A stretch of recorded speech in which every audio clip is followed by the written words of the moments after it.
Hey everyone, welcome back. It's time for Hashtag Friday Reads. If you don't know what that is, read the description down below, and there's links to Bunny's channel that explains everything. I apologize for this uploading on Saturday. I didn't have any internet service yesterday, and I didn't think I'd be getting it till Monday, so I didn't even film this until today. So, better late than never, I guess. For this weekend, I'm going to be continuing reading the second book in the Defying Mars series by Sydney Swanson. It's entitled Defying Mars. It's about a young pilot by the name of Jess who lives on an Earth colony on Mars. Mars and Earth do not have a good relation, and they have like a no contact agreement, which if broken can lead to war. Her planet's kind of in desperate need though for food supplies because of a recent accident that happened in the first book, and she pilots a mission to Earth to trade for food on the black market, and things don't go very well in that first book. So this is a continues that first book, and I definitely recommend this series. It is amazing. Interesting kind of, besides sci-fi, there's a dystopian aspect to it that is out of this world, pardon the pun, but I'm really enjoying this, so definitely recommend that. And I'm about close to halfway through on that book. I've also kind of just diving in and out of this one. This is Death Note, Volume 3 in the Black Edition. It contains Volume 5 and 6 in the anime, and it is really good. I really enjoy it. I finished Volume 5, and so I'm just starting into Volume 6 now.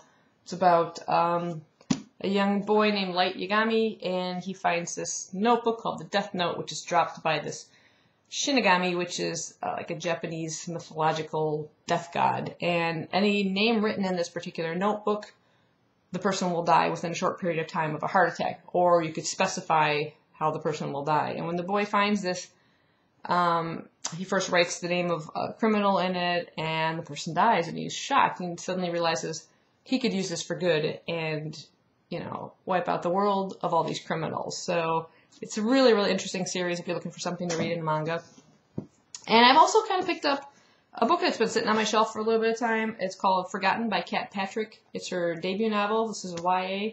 And I'll just read a little bit of the synopsis for you here. It says, every night while 16-year-old London Lane is asleep, her memory of that day is erased. In the morning, all she can remember are events from her future. London is used to relying on reminder notes and a trusted friend to get through the day, but things get complicated when Luke Henry enters the picture.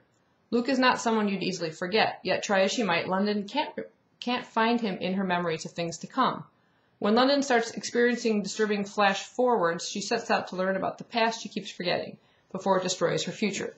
I know it sounds a little bit weird, but that's kind of an interesting aspect. Something happens to this girl in her past, which you find out through the course of the story, that sort of results in this strange effect on her memory. But it is very weird, the fact that she can kind of see into the future, not just her own future, but the future of her friends and things.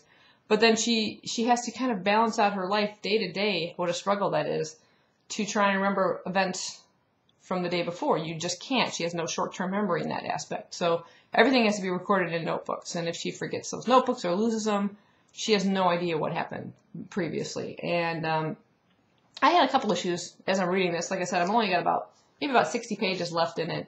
But there's some strange things, like I wonder how, it doesn't explain how she gets through her coursework at school. I mean, how do you keep that kind of detailed notes to remember what you've learned in class? I mean, little things like that. Sometimes you wonder, it seems like selective times which you can remember and sometimes not. But I'm just going to kind of go with it. I'm pretty much enjoying it so far. Like I said, I've only got about 60 pages left. So those are the 3 books I will be reading this weekend. Hopefully you guys are reading something really good too, and let me know down below.